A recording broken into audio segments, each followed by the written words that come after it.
Vivimos en tiempos inciertos, donde los desastres naturales, el crimen, la violencia y las epidemias van en aumento. Los seres humanos viven con inseguridad y temor. En el libro de Apocalipsis encontramos respuestas a nuestros temores e inseguridades. Nos revela el pasado, el presente y el futuro, pero sobre todo, el Apocalipsis es la revelación de Jesucristo.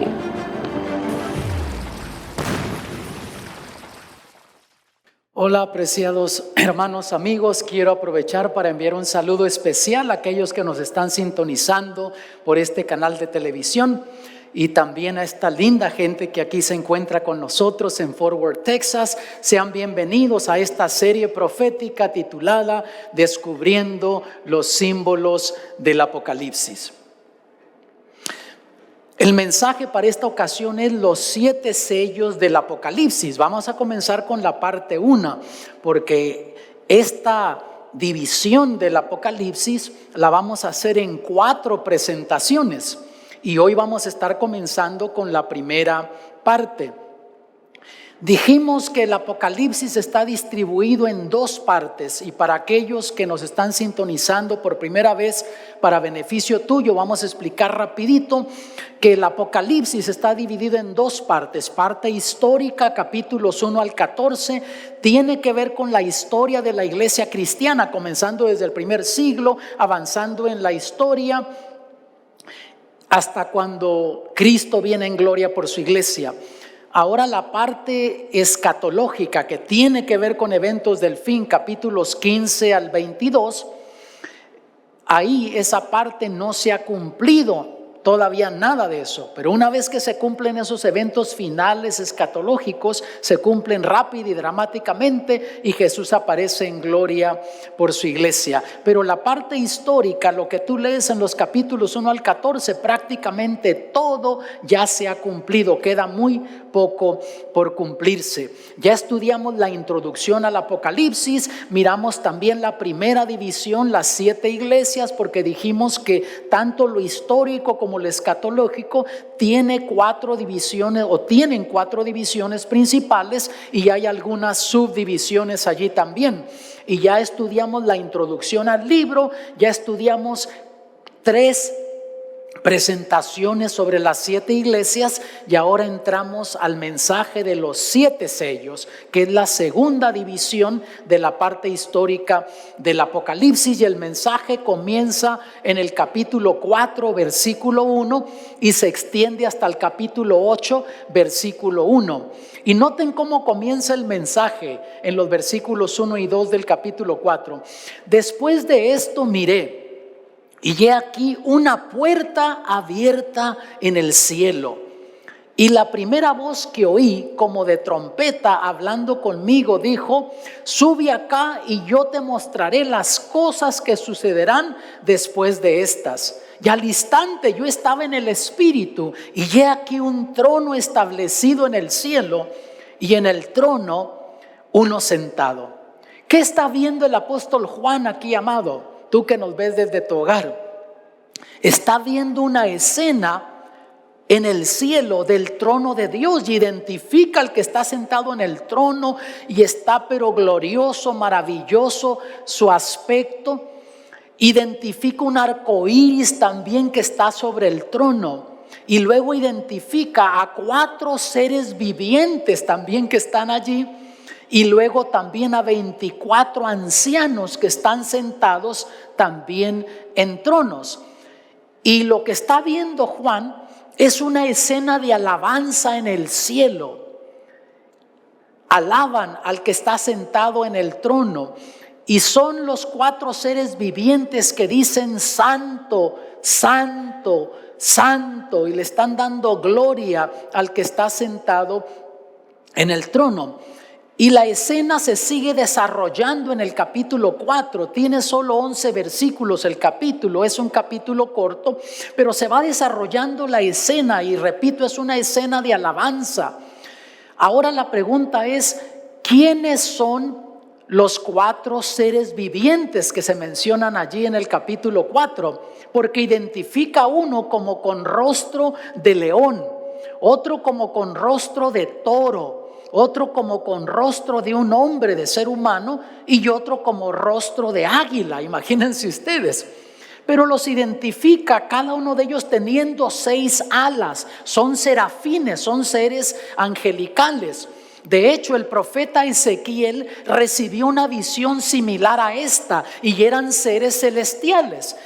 Y estos 4 seres vivientes están dando honra y gloria a Dios aquí delante de su trono. Pero entonces en la alabanza ahora, ya cerrando el capítulo 4, en el versículo 11, se unen los 24 ancianos. Vean lo que dicen. Señor, digno eres de recibir la gloria y la honra y el poder, porque tú creaste todas las cosas y por tu voluntad existen y fueron creadas. Entonces vemos que hay alabanza en el cielo. Quiere decir que en esta tierra también debemos de alabar a Dios, aún con las voces limitadas que tenemos. Pero aquí tenemos los 4 seres vivientes alabando a Dios, diciéndole santo, santo, santo. Y ahora se unen los 24 ancianos alabando a Dios porque es el creador. Lo reconocen como el creador de todas las cosas. Y así, amigos, concluye el capítulo 4. Y la escena de alabanza continúa en el capítulo 5, simplemente que aparecen otros elementos allí en esta escena. Vean los versículos 1 al 4 del capítulo 5.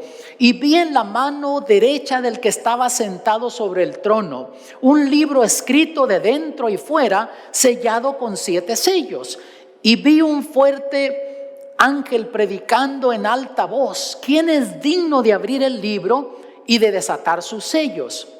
Y ninguno podía, ni en el cielo, ni en la tierra, ni debajo de la tierra, abrir el libro, ni mirarlo. Y yo lloraba mucho porque no había sido hallado ninguno digno de abrir el libro y de leerlo y de mirarlo. Juan estaba desconsolado, mi hermano, porque él sabía que en ese libro, en esos sellos, había mensajes especiales para la iglesia de Dios en la historia. Pero desde el punto de vista humano era una situación sin esperanza. No había forma de resolver la situación, y Juan llora desconsoladamente. Yo no sé si tú has vivido una situación así, cuando te encuentras en una situación que desde el punto de vista humano no le ves solución, y buscas por aquí, buscas por allá solución, y pareciera que no hay salida. Yo he vivido esas experiencias. A lo mejor ahora tú estás viviendo una situación así. A lo mejor te estoy hablando a ti en esta ocasión. A lo mejor tu matrimonio está en crisis, tus hijos están en problemas, tus finanzas, tu salud. No sé qué pueda hacer. Yo solo sé que mucha gente sufre y llora desconsoladamente porque desde el punto de vista humano no le ve solución a su problema. Y Juan así se encontraba. Pero ahora noten el versículo 5. Y uno de los ancianos me dice: no llores, he aquí el león de la tribu de Judá, la raíz de David, que ha vencido para abrir el libro y desatar sus 7 sellos. Lo que parecía que era una situación sin esperanza, ahora se le dice a Juan que hay solución para su problema. Y se le dice que quien tiene la solución es el león de la tribu de Judá, la raíz de David. ¿Quién es este león de la tribu de Judá, la raíz de David? Bueno, podríamos especular, decir lo que nosotros creemos, pero es mejor ver lo que la misma Biblia dice, porque el mismo Apocalipsis se interpreta a sí mismo. Y noten en el capítulo 22, versículo 16, ya en la conclusión del libro, el mismo Señor Jesús, hablando con Juan, le dice: yo, Jesús, he enviado mi ángel para daros testimonio de estas cosas en las iglesias. Yo soy la raíz y el linaje de David. Por lo tanto, este personaje que tenía la solución para el apóstol Juan, el león de la tribu de Judá, la raíz de David, es nuestro Señor Jesucristo. Y todavía sigue siendo lo mismo para tu situación que estás viviendo, tus problemas. Jesús sigue siendo la solución. Confía en Él. En vez de sufrir, en vez de caer en la desesperación, cae de rodillas. Confía que Él tiene la solución para tus problemas. Y en el versículo 6 nota lo que aparece: y miré y vi que en medio del trono y de los 4 seres vivientes y en medio de los ancianos estaba en pie un cordero como inmolado, que tenía 7 cuernos y 7 ojos, los cuales son los 7 espíritus de Dios enviados por toda la tierra. Entonces aquí en la escena aparece un cordero como que había sido inmolado, sacrificado, degollado. Aparece delante del trono. ¿Quién es ese cordero? Es nuestro Señor Jesucristo, quien murió por nosotros en la cruz del Calvario. Y aquí en esta escena hay ciertos símbolos que vamos a analizar rapidito. Para comenzar, un cordero inmolado es símbolo de su sacrificio. Él murió por nosotros en la cruz. Un cordero indefenso, un cordero que fue llevado al matadero a ser sacrificado. Pero con todo, mira que aparece también con otros símbolos, 7 cuernos. Y los cuernos en profecía bíblica son símbolos de poder. Y aunque aparece con el simbolismo de un cordero, de un animalito indefenso, con todo nos dice que Él es todopoderoso también. Y luego los 7 ojos son símbolo de su omnisciencia y también de su omnipresencia. Él lo ve todo, Él lo sabe todo. Y de paso, amado, cuando tú lloras triste, desconsolado, el Señor Jesús se da cuenta de lo que estás viviendo y Él está listo para cambiar las circunstancias en tu vida. No olvides eso. Jesús sigue siendo todavía la alternativa para tus problemas en tu vida. ¿Quiénes son los 24 ancianos? Porque ya identificamos los 4 seres vivientes, seres celestiales, serafines que están ahí diciendo santo, santo delante del trono. Pero ¿quiénes son esos 24 ancianos que están alrededor del trono? El versículo 9 nos da idea, noten ustedes: y cantaban un nuevo cántico diciendo: digno eres de tomar el libro y de abrir sus sellos, porque tú fuiste inmolado y con tu sangre nos has redimido para Dios de todo linaje y lengua y pueblo y nación. Por lo tanto, estamos claros que son seres humanos que están allí, de carne y hueso como tú y yo, ¿no? Seres humanos que fueron redimidos, que reconocen que Jesús murió por nosotros en la cruz del Calvario, que nos redimió del pecado. Ahora, cuando Jesús murió en la cruz, si tú lees ese relato en los evangelios, descubres que cuando Jesús muere en la cruz, dice: consumado es. La Biblia dice que se abrieron tumbas de santos, o sea, de cristianos que habían muerto, que habían bajado a la tumba con la esperanza de la resurrección, de la vida eterna. Y se cree que cuando Jesús después asciende al cielo, se lleva a algunos de ellos al cielo como primicias de los que iremos al cielo. Entonces, sin duda, algunos de ellos son de esos 24 ancianos. Lo que sí estamos claros que son seres humanos, porque Jesús no murió por ángeles, Jesús no murió por animales, aunque son parte de su creación. Jesús murió por la raza humana, por ti, por mí. Y nota que comienzan los 4 seres vivientes diciendo: santo, santo, santo. Y ahora aquí se unen en alabanza los 24 ancianos, cantando, reconociendo a Dios, alabándolo, porque es el creador de todas las cosas. Y luego pasas al capítulo 5, versículos 11 y 12, y noten lo que dice Juan: y miré y oí la voz de muchos ángeles alrededor del trono y de los seres vivientes y de los ancianos. Su número era millones de millones, que decían a gran voz: el cordero que fue inmolado es digno de tomar el poder, las riquezas, la sabiduría, la fortaleza, la honra, la gloria y la alabanza.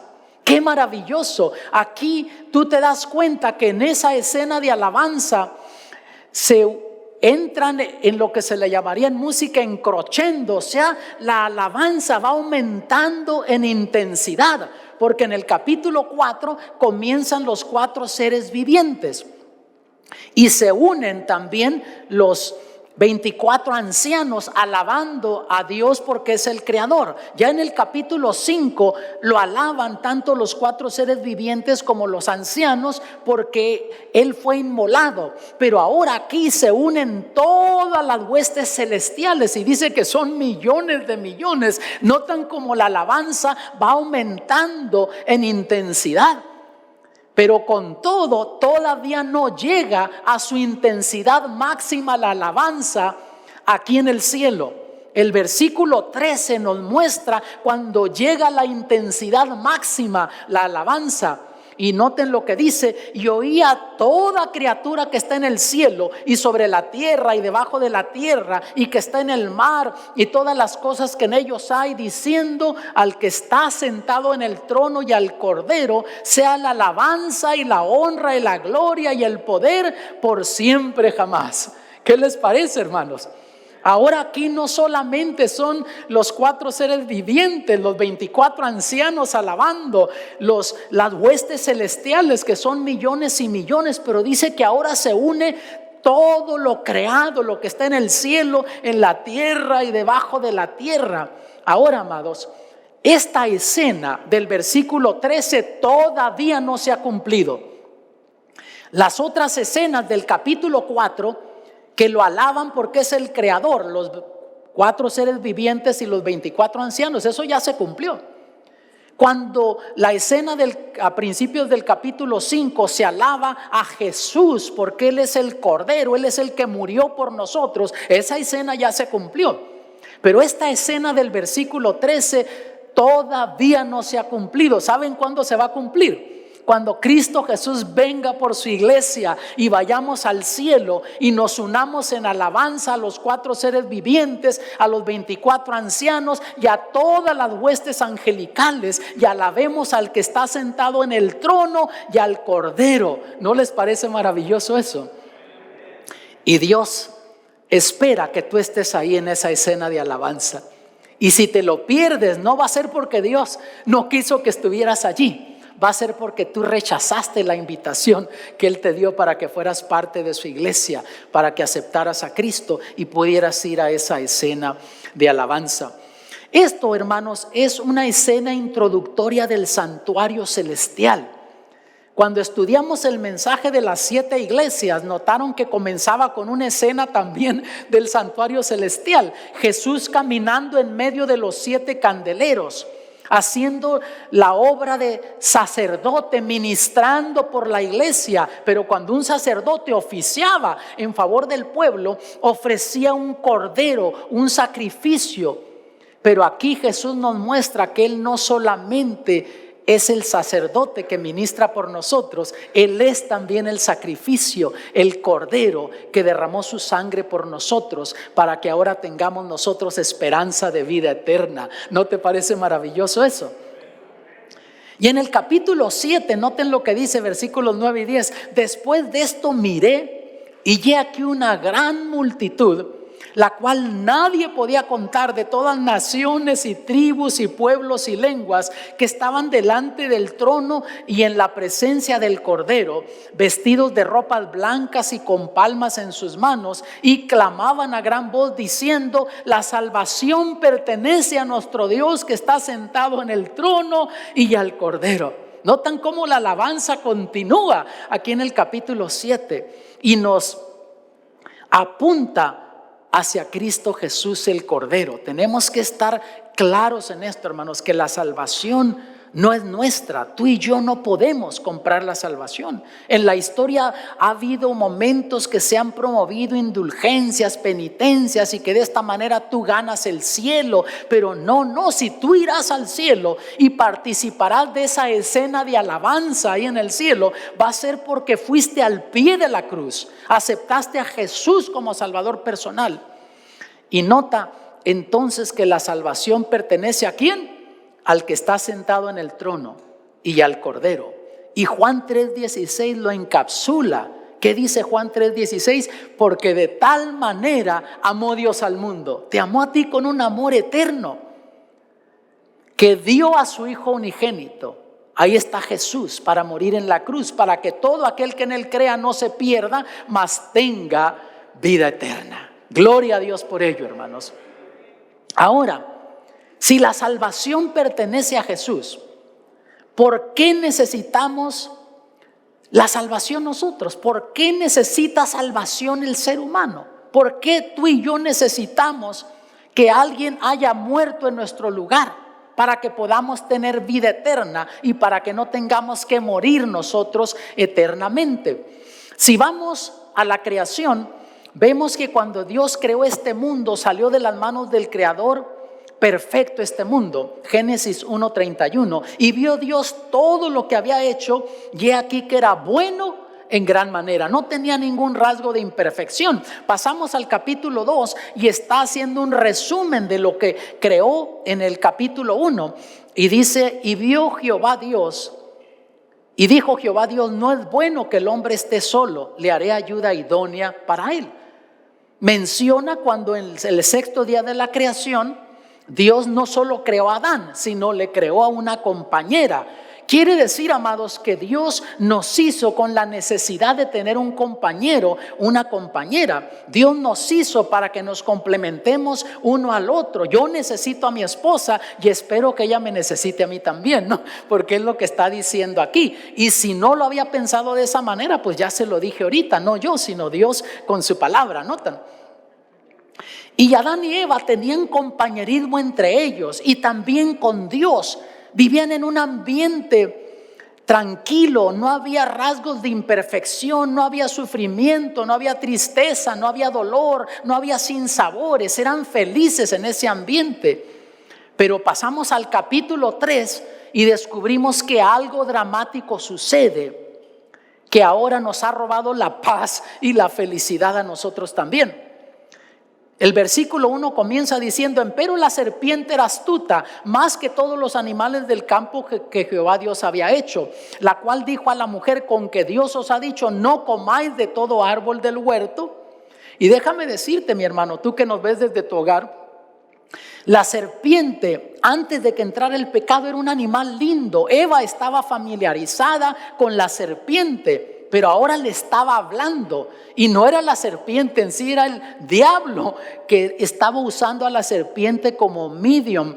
Pero noten ustedes que él hizo una pregunta: con que os ha dicho Dios, no coman de todos los frutos de los árboles del huerto. ¿Era lo que Dios había dicho? Sonaba como lo que Dios había dicho, parecía como lo que Dios había dicho, pero no era exacto lo que Dios había dicho. No se sorprendan, hermanos, que el diablo siga siendo igual. Aún puede citar parte de la Biblia.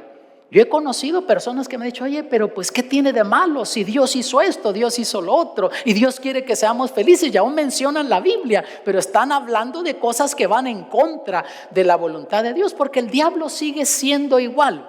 Ahora noten que Eva estaba clara de lo que Dios había dicho, no había duda. Versículos 2 y 3: y la mujer respondió a la serpiente: del fruto de los árboles del huerto comemos, mas del fruto del árbol que está en medio del huerto dijo Dios, no comeréis de él ni le tocaréis, porque no muráis. No había rasgo de duda en la mente de Eva de lo que Dios les había dicho. Y tú pensarías: bueno, con esto era suficiente para que el diablo la dejara tranquila. Pero sabes que el diablo es persistente. Tú piensas que ya tuviste victoria sobre una tentación, pero te descuidas y el diablo te va a venir por otro ángulo. Mira lo que sucedió, versículos 4 y 5. Entonces la serpiente dijo a la mujer: no moriréis. ¿Qué había dicho Dios? El día que coman van a morir. El diablo dijo: no vas a morir. Y el diablo sigue siendo igual. Cuando Dios dice que sí, el diablo dice que no. Cuando Dios dice que no, el diablo dice que sí. Mas sabe Dios que el día que comieres de él serán abiertos vuestros ojos y seréis como dioses, sabiendo el bien y el mal. Número 1, les insinuó que Dios estaba reteniendo para él algo que era bueno también para ellos. Y hay gente que me ha dicho: oye, no, pero pues tú de cristiano te estás perdiendo de esto, te estás perdiendo de lo otro. Y lo hacen sentir a uno como que uno está en desventaja al vivir la vida cristiana. Pero así es el diablo, ¿notas? Y enseguida le presentó la posibilidad de alcanzar un grado más alto de sabiduría.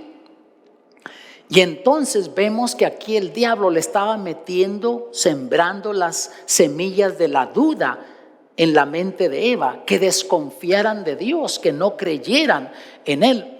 Y mira el versículo 6, y vio la mujer que el árbol era bueno para comer y que era agradable a los ojos y árbol codiciable para alcanzar la sabiduría, y tomó de su fruto y comió y dio también a su marido, el cual comió así como ella. Cuando estaba clara de lo que Dios había dicho, entre más le prestó oídos, atención a las insinuaciones del diablo, ahora lo que ella estaba clara que no debería de hacer, ahora lo comenzó a poner en duda. ¿Notas?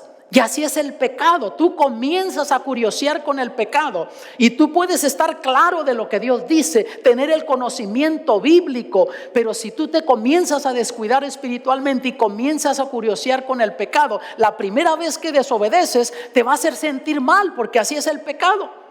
Pero regresas una segunda vez y ya no se siente tan mal. Y otra vez regresas a lo mismo. Óyeme, ahora no se siente tan mal. Y después, óyeme de lo que me estaba perdiendo. Porque así es el pecado. Y nota que el diablo no la tentó. No utilizó a algo que ella no estaba familiarizada. Con algo que no estaba familiarizado. Utilizó a la serpiente. El diablo no te va a tentar con cosas desconocidas, con personas que tú no conoces. El diablo va a utilizar amigos, familiares tuyos, cosas con las que tú estás familiarizado para hacerte desconfiar de Dios. Y hay gente que se deja utilizar por el diablo, bien intencionada, pero te dice, mira, pero ¿por qué, hombre? Eso de hacer esto, hombre, Dios no, de eso no le va a molestar a Dios. Y te comienzan a racionalizar las cosas.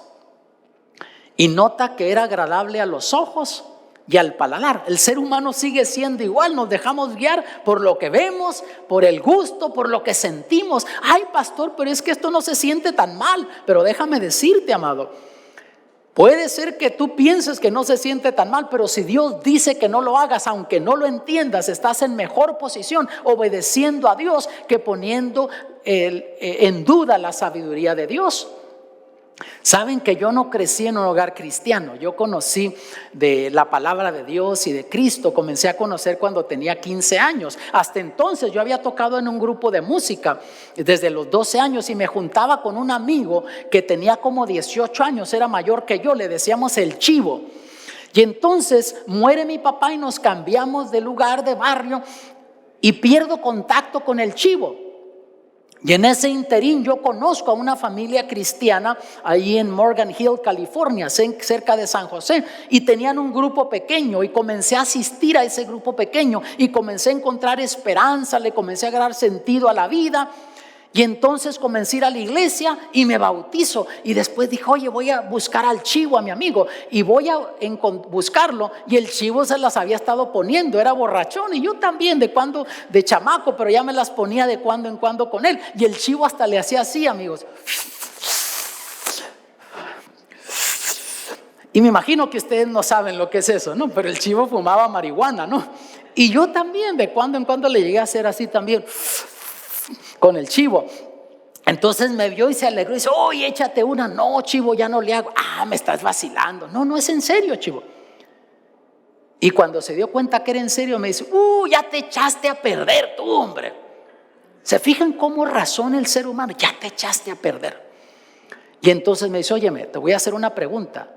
¿Dices que crees en Dios? Sí, Chivo. ¿Crees lo que la Biblia dice? Sí. ¿Estás seguro? Te voy a hacer una pregunta, me dice. Y yo no habito en la fe, imagínense, hermanos. Me dice, ¿las plantas las hizo Dios, sí o no? Pues sí, Chivo, ahí en Génesis, en la creación, dice que Dios hizo las plantas. ¿Y la marihuana es una planta, sí o no? Pues sí, Chivo, tienes razón. Y si Dios hizo las plantas y la marihuana es una planta, ¿qué tiene de malo que nos demos un toquecito? Y ahí seguía el Chivo. Oiga, no, entre más escuchaba al Chivo, como que más tenía sentido lo que el Chivo decía, casi me convencía. Y era un miércoles de tarde, yo iba a ir al culto de oración, a la iglesia. Me dice, date un toquecito. Le digo, no, Chivo, voy para la iglesia, hombre. Ándale, date un toquecito, vas a alabar mejor a Dios en la iglesia. Dice, si te das un toquecito. ¿Se fijan cómo es el diablo? Va a usar cosas que tú conoces, Va a usar a personas que tú conoces para hacerte desconfiar de Dios, para hacerte desobedecer a Dios. Y así fue como entró el pecado y sus consecuencias. Trajo consecuencias serias. Adán y Eva perdieron ese hogar hermoso que tenían. Perdieron la paz y la felicidad. No sabían lo que era la tristeza, el dolor, el sufrimiento, la inseguridad. Y ahora la comenzaron a experimentar. Génesis 5:5, y fueron todos los días que vivió Adán 930 años y murió. Notas que no murió al instante porque no era un fruto venenoso, era agradable al paladar y a la vista. Simplemente era una prueba de fe que Dios les estaba poniendo, pero eventualmente se cumplió lo que Dios había dicho.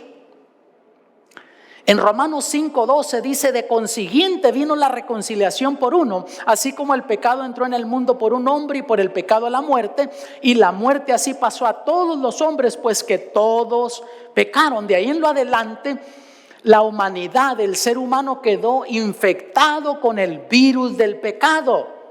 Y el rey David, escribiendo en el Salmo 51, versículo 5, dice: he aquí, en maldad he sido formado y en pecado me concibió mi madre. Ya desde que el ser humano nace, ya nace con la tendencia a desobedecer, a desconfiar de Dios.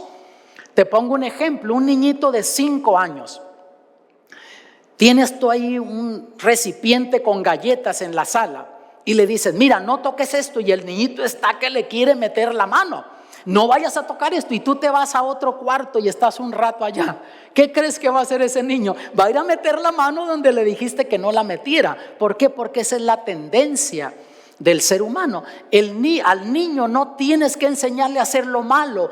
Por su naturaleza, él va a comenzar a hacerlo. Al niño enséñale a hacer lo bueno. Romanos 6:23, porque la paga del pecado, ¿qué es? Muerte. Y está hablando de la muerte eterna, de lo que la Biblia le llama la muerte segunda. Y noten Jeremías 13:23: mudará el negro su pellejo y el leopardo sus manchas. Qué interesante esta pregunta. O sea, si a un leopardo le arrancan las manchas, cuando le vuelvan a salir, ¿cómo le va a salir la piel? Otra vez manchada. ¿Por qué? Porque está en su genética.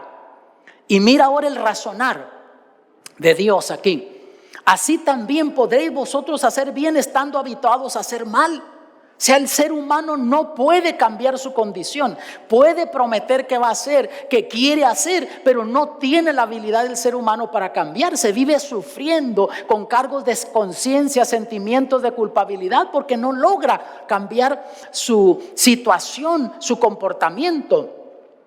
Les pongo un ejemplo: un hombre que lo agarraron manejando ebrio, y es borrachón y tiene amigos borrachones, y lo paró la policía y lo llevan a la cárcel porque andaba manejando ebrio. Y el juez tiene compasión de este hombre porque pues es el único apoyo financiero para la familia, tiene esposa, tiene varios hijos, y lo deja con libertad condicional, pero le dice claramente: si te volvemos a agarrar manejando ebrio, vas a ir derechito 2 años a la cárcel. Y el hombre anda asustado. Notas, y entonces le llama el amigo: oye, compadre, vente un domingo que hay un partido de fútbol y acá estamos con los camaradas, que vente. ¿Y con quién se junta el borracho? Con otros borrachos. Y allá va el amigo y llega: échate una, compadre. No, compadre, no puedo porque el juez me dijo. Bueno, pues tú te la pierdes, compadre. Y este le está metiendo y este otro lo ve. Hasta la baba se le cae al ver a los otros tomando. Porque no tomó, ya no es borracho. Es el mismo borracho, simplemente que ha alterado su patrón de comportamiento por temor a consecuencias. Y una vez que pasan los 2 años de la libertad condicional, se va a celebrar con los amigos que la hizo, que no lo metieron a la cárcel, y hasta por las venas se las inyecta el amigo. Se cuenta de un escorpión que ocupaba cruzar un lago y iba tarde a una cita, y se acerca a la orilla y ve a una tortuga que estaba ahí en la orilla. Y cuando la tortuga ve el escorpión, metió las patas y la cabecita en el escaparazón. Y le dice el escorpión: no me tengas miedo, no te voy a hacer nada. Y sacó un poquito la cabeza a la tortuga. ¿Y qué quieres? Quiero pedirte un favor. Ocupo cruzar allá y yo no sé nadar. Tú puedes nadar, crúzame. ¿Estás loco?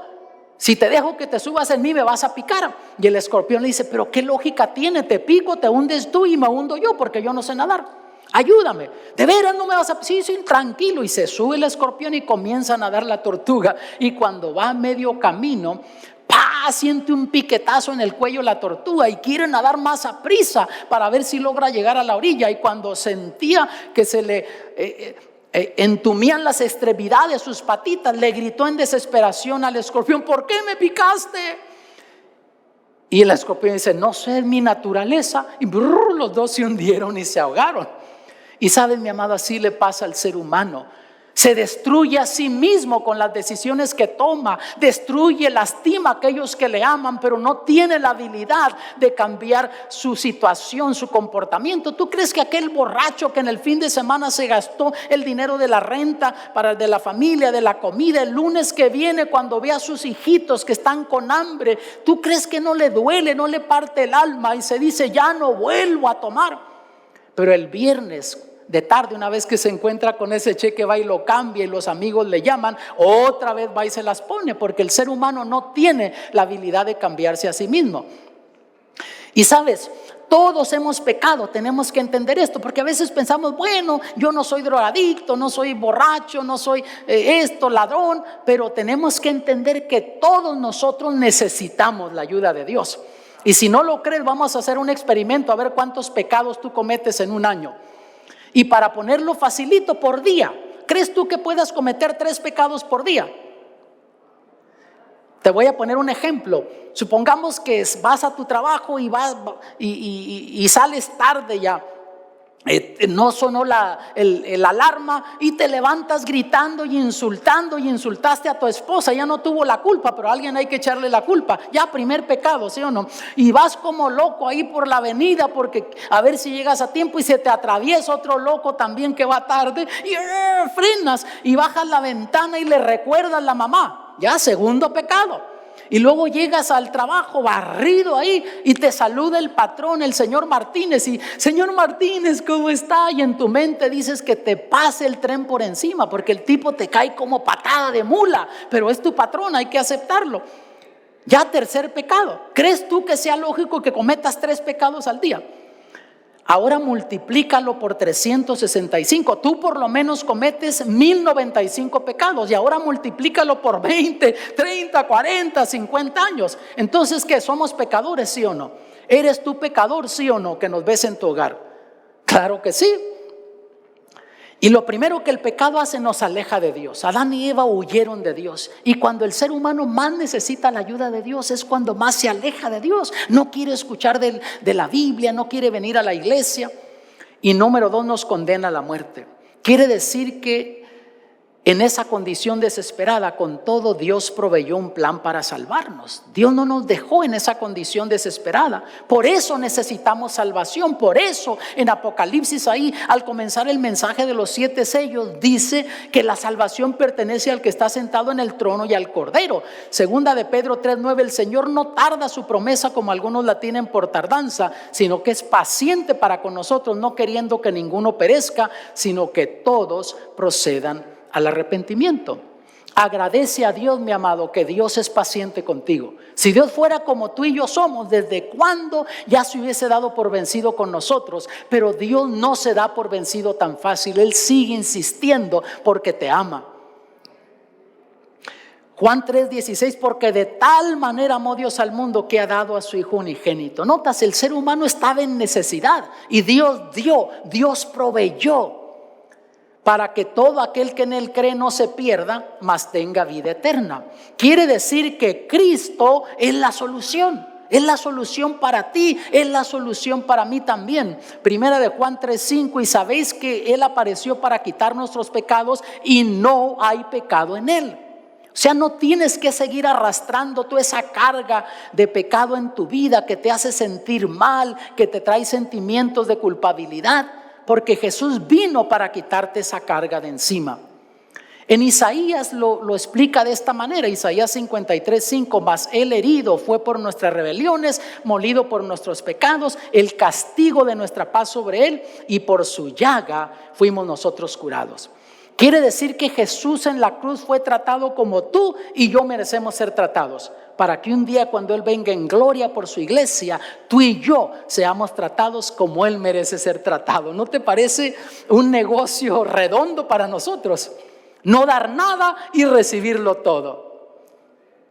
En Romanos 5:8 dice: mas Dios muestra su amor para con nosotros, en que siendo aún pecadores, Cristo murió por nosotros. O sea, de esta manera Dios nos demuestra el amor.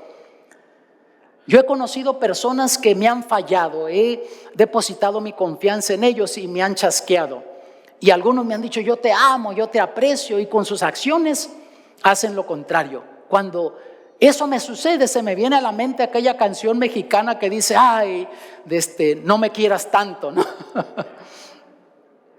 Pero el Señor no solo nos dijo que nos amaba, nos lo demostró al enviar a Jesús a morir por nosotros en la cruz del Calvario. Quiere decir que ya Cristo lo hizo todo por ti. Por eso la salvación pertenece a Él. Todo lo que tú tienes que hacer es aceptarla. Juan 3:16: porque de tal manera amó Dios al mundo. Fue el amor lo que lo impulsó. Dios no tenía que hacerlo, pero fue el amor que lo impulsó para que ahora tú y yo no tengamos que morir eternamente, sino tengamos esperanza de vida eterna. Quiere decir que Dios te ama a ti con un amor especial. Y puede ser que tú hayas sido una persona maltratada desde la infancia y te dijeron: nunca vas a hacer nada en la vida, nunca vas a servir. Y has crecido con heridas emocionales pensando que nadie te ama, que nadie se interesa por ti. Pero déjame decirte, si ese fuera el caso, nunca olvides eso: Dios nunca te va a dejar de amar a ti. Dios te ama con un amor eterno. Tú eres especial para Dios también, que estás aquí con nosotros en Fort Worth, Texas. Efesios 2:8: porque por gracia sois salvos por la fe, y esto no de vosotros, pues es don de Dios. O sea, es un regalo. Yo no puedo comprar la salvación, lo único que puedo hacer es mostrar gratitud, pero es un regalo que Dios me da. Y en 1 de Juan 1:9 dice: si confesamos nuestros pecados, Él es fiel y justo para que nos perdone nuestros pecados y nos limpie ¿de cuánta maldad? De toda maldad. ¿Y toda qué es? No excluye nada. Hay personas que me han dicho: pastor, yo creo que ya fui demasiado lejos como para que Dios me pueda perdonar, y viven sufriendo, aún vienen a la iglesia, pero no se sienten que Dios les ha perdonado. Si tú te has sentido así alguna vez, déjame decirte, tú que estás en tu hogar y los que estamos aquí en Fort Worth, Texas, no hay nadie aquí, y tú que nos ves allá también, que esté fuera del alcance del perdón, del amor, de la gracia y de la misericordia de Dios. Isaías 43:25: yo soy el que borro tus rebeliones por amor de mí, y no me acordaré de tus pecados. Qué maravilloso es Dios. No solo olvida, perdona, sino que Él se olvida. Yo no entiendo cómo Dios, siendo omnisciente, omnisapiente, omnipresente, omnipotente, o sea, está en todos lugares, todo lo ve, es todopoderoso, y con todo que no solo me perdone, sino que elija olvidarlo. ¿Por qué? Porque nosotros queremos explicar a Dios como nosotros somos, y nosotros guardamos rencor y estamos ahí esperando la oportunidad para vengarnos con el esposo. Vas a ver, me la vas a pagar y ya va a llegar el momento y te la voy a cobrar, y pensamos que Dios es así. Amados, nuestra única esperanza es aceptar a Cristo. Eres hombre o mujer, necesitas a Cristo. Eres adulto o joven, necesitas a Cristo. Rico o pobre, necesitas a Cristo. Eres persona con preparación académica o sin preparación académica, necesitas a Cristo. Eres persona religiosa o no religiosa, también necesitas a Cristo. Es nuestra única esperanza. Por eso aquí en Hechos 4:12 dice: y en ninguno otro hay salud, o sea, salvación, porque no hay otro nombre debajo del cielo dado a los hombres en que podamos ser salvos. Por eso en Apocalipsis, en el mensaje de los sellos, dice que la salvación pertenece a Jesús, al Cordero. Primera de Juan 5:11: y este es el testimonio, que Dios nos ha dado vida eterna. ¿Y esta vida eterna está ¿dónde? En su Hijo. Y notas que no dice que nos va a dar, o puede ser que nos dé. nos ha dado. En el momento que tú aceptas a Jesús, ya puedes comenzar a reclamar esas bendiciones y promesas de la vida eterna. Versículo 12, el que tiene al Hijo tiene la vida, el que no tiene al Hijo de Dios no tiene la vida. Tan sencillo como eso. No el que va a la iglesia, no el que lee la Biblia, el que tiene al Hijo. O sea, ya te entregaste a Cristo, lo aceptaste como Salvador personal, naciste de nuevo en Cristo por medio del bautismo, ya tienes la vida, ya puedes reclamar esa promesa de la vida eterna. No tienes a Cristo, no lo has aceptado, aunque leas la Biblia, aunque vayas a la iglesia, no tienes la vida eterna. Versículo 13, estas cosas he escrito a vosotros que creéis en el nombre del Hijo de Dios, para que sepáis que tenéis vida eterna y para que creáis en el nombre del Hijo de Dios. Ahí está claro, amado, no hay más vuelta que eso, a eso. ¿Qué debo hacer para ser salvo? Y hay gente que quiere hacer algo. ¿Qué debo hacer? Bueno, nuestra parte número 1 es reconocer que soy pecador, que necesito la ayuda de Dios. Mientras no reconoces, no hay nada que Dios pueda hacer por ti. Número 2, arrepentirme del mal. Y el arrepentimiento sincero es abandonar todo aquello que sé que ofende a Dios y que lastima a los demás. Y número 3, confesar mi pecado. No que Dios no lo conozca. Dios conoce mis pecados.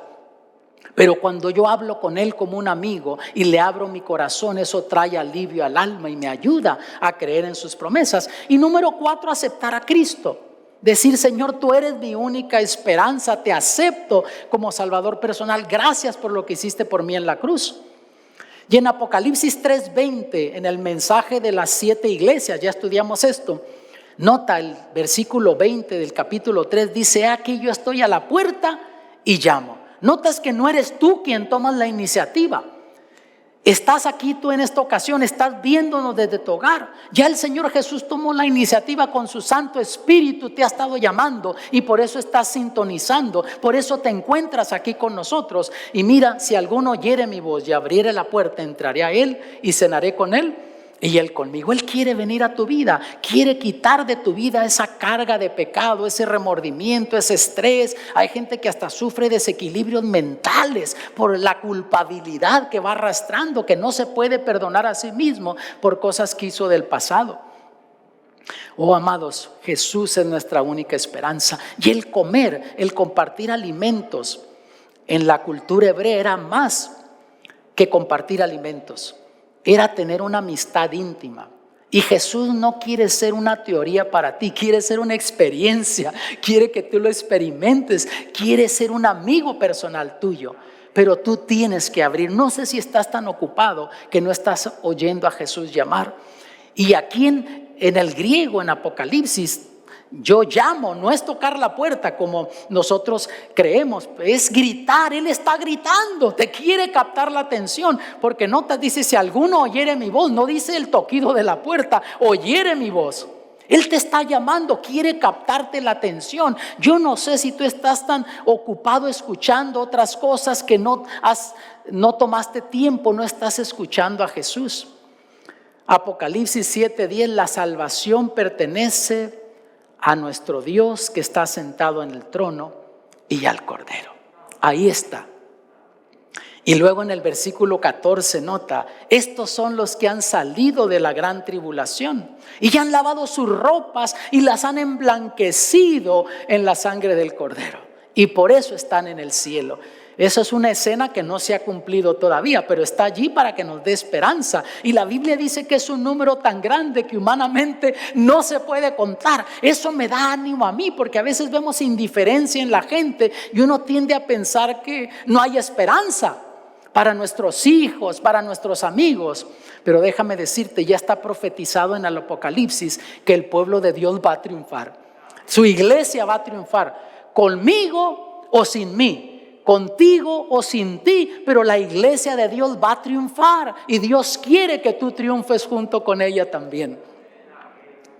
Quiere decir que hay que rendirnos a Jesús, ir como estamos, como somos. No esperes a cambiar tu condición, no esperes a mejorar tu vida para entonces buscar a Jesús. Él te recibe así como eres, pero una vez que te recibe como eres, no te deja como viniste. Él te transforma, te cambia. Ahí está el milagro de la conversión. Llegas a ser una nueva criatura. Yo quiero orar por ti en esta ocasión, para concluir esta presentación. Padre Celestial, en esta ocasión te agradecemos porque en este mensaje hemos visto que tú nos amas con un amor eterno. El diablo engaña al ser humano y lo hace sentir que tú ya no nos amas, que te hemos fallado y que ya no hay oportunidad.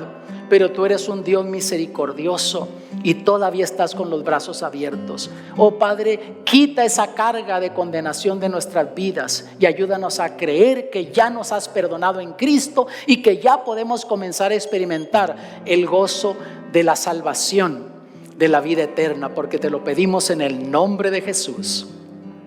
Amén.